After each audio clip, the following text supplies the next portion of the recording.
All right, let's dive into The Four Agreements by Don Miguel Ruiz. Oh, I'm excited for this one. Me too. It's such a classic, right? It is. So this book, it's all about personal freedom, but from this really interesting perspective, drawing on ancient Toltec wisdom. Right. And it gets you thinking about how we get those beliefs in the first place. Yeah, where they even come from. Ruiz calls that process domestication. Domestication. Yeah. And we're going to be unpacking some seriously thought-provoking ideas like the power of our words, the traps we fall into when we take things personally, and the freedom that comes from questioning, well, everything we think we know. I love that, questioning everything. Yeah. Okay, so let's start with this idea of domestication because it's so central to the book. Okay, so think about it. From childhood, we're constantly being shaped, subtly by this system of rewards and punishments. Oh, yeah, totally. And it teaches us to fit in. To conform. Exactly. It's like we're all part of this huge collective dream, what Ruiz calls the dream of the planet. I like that. The dream of the planet. It's made up of all these rules, beliefs, and expectations that we just kind of inherit. Right. And we don't even realize it most of the time. And sometimes those expectations, they don't actually serve us, do they? Not at all. And that's where things get interesting. Yeah, and we can end up repressing parts of ourselves, always striving for this image of perfection that, well, the dream has instilled in us. It's like chasing a ghost of someone else's making. A ghost, I like that. Ruiz illustrates this really well with a story about a little girl who loves to sing. Oh, yeah, this story really got to me. Yeah, it's a powerful one. So she's singing her heart out, and her mom, maybe she's stressed out from a long day or whatever, Sure. tells her to be quiet. Oh, no. Just her voice is ugly. Just some comment, though. But one comment, and it just creates this belief that sticks with her, right? It's amazing how those early experiences can have such a lasting impact. It really is. That little girl internalizes that criticism and makes an agreement with herself. She shouldn't sing. Her voice isn't good enough. It breaks my heart just thinking about it. It's a classic example of how deeply words can affect us, how they shape our reality from such a young age. And that leads us right into the first agreement.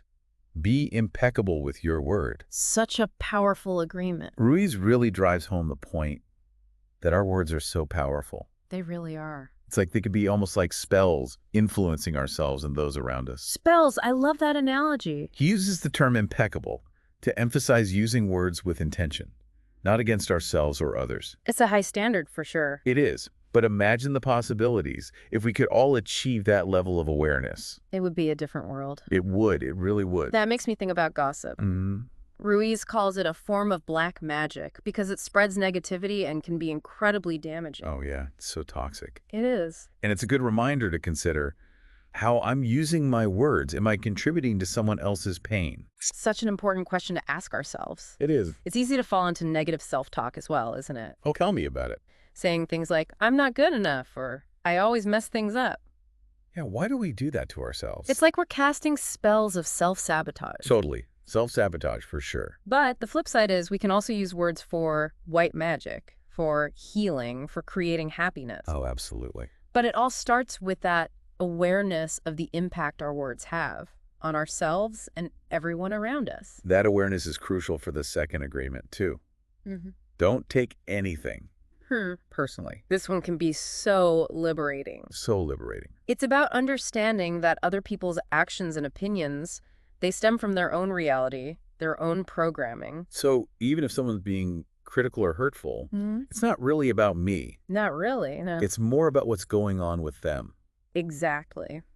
That's a tough one to wrap my head around. It is, but it's a game changer. It is. It really is. It's about recognizing that their words and actions are colored by their own beliefs, their own experiences. So they're projecting their own stuff onto me. In a way, yes. Okay, so let's say someone calls me lazy. Okay.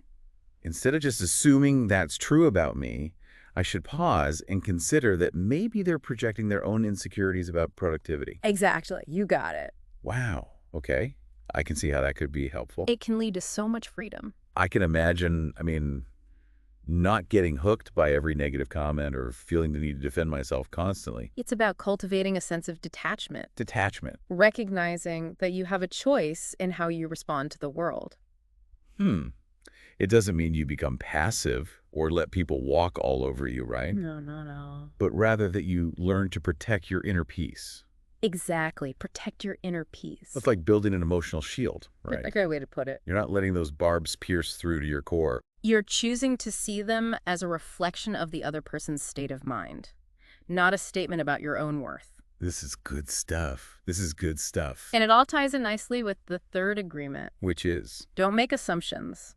Oh, don't make assumptions. That's a tough one. It is, because it forces you to question how much of what you believe is based on actual facts versus your own interpretations. So I might be filling in the blanks with my own fears and past experiences instead of getting the full picture. That's exactly what happens sometimes. Wow, I can see how that could lead to some serious misunderstandings. It happens all the time, especially in relationships. Oh, relationships, yeah. Unspoken expectations can be a breeding ground for conflict. Because we assume our partner should just know what we want without having to communicate it clearly. Exactly. And then when those expectations aren't met, we feel hurt and resentful. It's like we're setting ourselves up for disappointment. It can really feel that way sometimes. So instead of making assumptions, Ruiz suggests asking clarifying questions and being open to seeing things from multiple perspectives. It's about replacing assumptions with curiosity, with open communication. I like that. Replacing assumptions with curiosity. Yeah. It's a much healthier approach, for sure. It is, for sure. And speaking of a healthier approach, that brings us to the fourth agreement, which is all about effort rather than striving for some impossible standard. Always do your best. It sounds simple, but it's really profound. It is. It really is. It's about recognizing that your best will vary from day to day. It will. Oh, yeah, depending on your energy level, circumstances, your emotional state. Makes sense. Some days your best will be super focused and productive, while other days it might be about resting and recharging. And that's okay. It's more than okay. It's essential. I like that. There's no judgment, just an acceptance of where you are in that moment. I needed to hear that today. You and me both. Ruiz tells this great story about a man asking a Zen master how long it takes to achieve enlightenment through meditation. Oh, I love that story. The master says, if you meditate 4 hours a day, perhaps 10 years. Wow, 10 years. The man, eager to speed things up, asks, what if I meditate 8 hours a day? And the master replies, perhaps 20 years. Huh. It's about the journey, not the destination. It really is, isn't it? It's not about pushing ourselves to the point of burnout, but rather finding a sustainable rhythm, enjoying the journey itself, not just chasing some distant goal. That's a really beautiful way to put it. And that's the beauty of the fourth agreement. When you focus on doing your best in each moment, you release the pressure to be perfect. You can simply be present, fully engaged in whatever you're doing. It's a powerful reminder that self-acceptance is key to finding true freedom. Self-acceptance, absolutely. But Ruiz takes it even deeper than that, doesn't he? He does. He introduces this concept of a parasite. Oh, a parasite. Tell me more. It's like this internal voice that keeps us trapped in a cycle of suffering. Oh, that sounds familiar. It's the judge, the victim, and the belief system that feeds off our fears and insecurities. It's constantly telling us we're not good enough, that we're doomed to fail. I know that voice all too well. They all do, I think. He offers some pretty powerful tools for combating this parasite, right? It does. That's what's so great about this book. It gives us hope. So we've covered a lot of ground in this first part of our deep dive. We have. It's a lot to take in. But how do these ideas actually lead to real-life change? That's the big question, right? How can you take these agreements and apply them to your own challenges and aspirations? Let's explore that in part 2. I'm excited to keep going. Me too. Okay, so we're probably all wondering how to actually put these amazing ideas into practice. Right. How do we combat that parasite? Yeah, that parasite of self-doubt and all those limiting beliefs that Ruiz talks about. He gives us 3 main strategies, actually. Oh, lay 'em on me. Facing fears, controlling emotions, and what he calls the initiation of the dead. Whoa, initiation of the dead. That sounds intense. Yeah, we'll get to that one. Okay, so facing fears, it sounds simple enough. It does. But I think we all know it's not that easy Not always, no. to confront the things that make us anxious or just plain scared. Right, so what can we actually do about it? Yeah, what are some practical steps we can take to face our fears, even if it's just little by little? Well, Ruiz says we don't have to tackle the big ones right away. Okay, that's good to hear. Start small. Small. Identify something that triggers a little anxiety, just a little. Then choose to lean into it. Instead of avoiding it, which is what I usually do. It's the natural response, but it keeps us stuck. So if I'm afraid of public speaking, which I am, A lot of people are. I might start by volunteering to give a presentation at work. That's a great idea. Or maybe joining a Toastmasters group, something like that. Later. Okay, I can see how that would gradually build confidence. Yeah. That's the whole point. It's about building your tolerance for discomfort, for stepping outside of your comfort zone. And as you face those smaller fears, the bigger ones don't seem so scary anymore. Right. You start to realize you're stronger than you thought. What about controlling emotions? That feels like a huge task. It can feel that way. Our emotions can be so powerful, so overwhelming. It can be. Is it even possible to truly control them? Ruiz doesn't say we should suppress or deny them. Okay, that's good, because I don't think that works. It doesn't. It usually backfires. It does. He talks about developing a sense of detachment from them. Detachment. Observing them without getting swept away. So noticing them, but not letting them control us. Exactly. He calls it cultivating the discipline of the warrior. Discipline of the warrior. That sounds kind of cool. It is. It's about training your mind to stay present, to notice your emotional reactions without letting them dictate your behavior. It's like becoming an emotional ninja. I like that. An emotional ninja. Instead of reacting impulsively, you're choosing a more conscious response. It's about taking back your power. That's powerful stuff.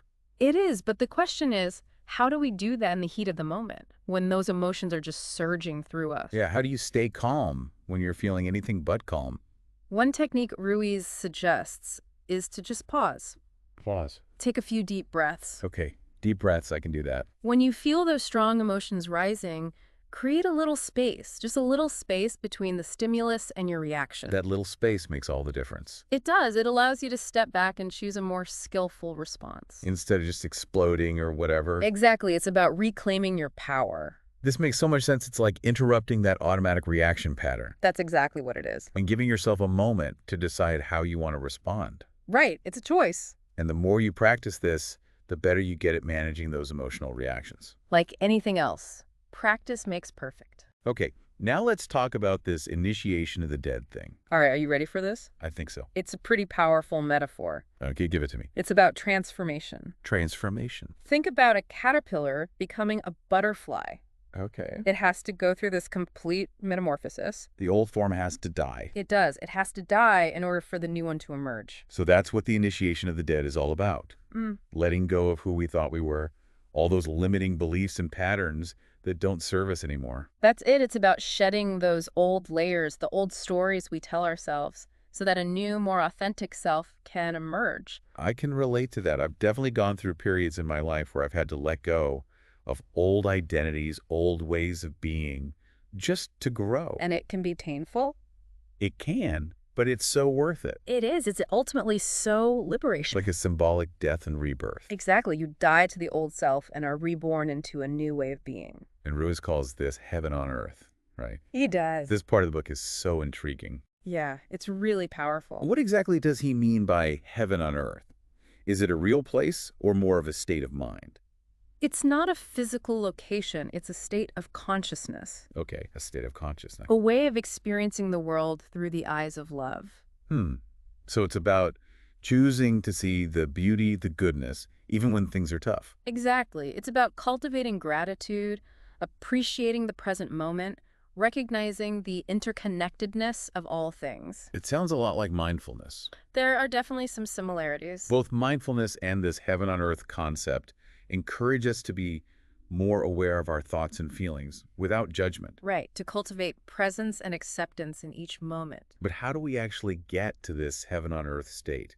Is it something that takes years of meditation or some kind of intense spiritual practice? Ruiz believes it's more about making a conscious choice. A choice. A decision to shift your perspective and align yourself with love. So it can happen in an instant. He believes it can. Wow, that's Yeah. pretty amazing. It's not about achieving some distant goal. It's about recognizing that heaven is available to us right here, right now. That's really empowering. It is. It suggests we have more control over our experience than we think. We're not just victims of circumstance, we're active creators of our own reality. We are the artists of our own lives. And the four agreements give us a framework for making that shift, for breaking free from those limitations of the dream of the planet. And creating a new dream a personal dream of heaven. So we've talked about some pretty heavy stuff: facing fears, controlling emotions, the initiation of the dead, this whole heaven on earth vision. It's a lot to take in, for sure. It is, but how does it all translate into real life change? Yeah, how can people actually use these agreements in their everyday lives? That's what we'll explore in the final part of our deep dive.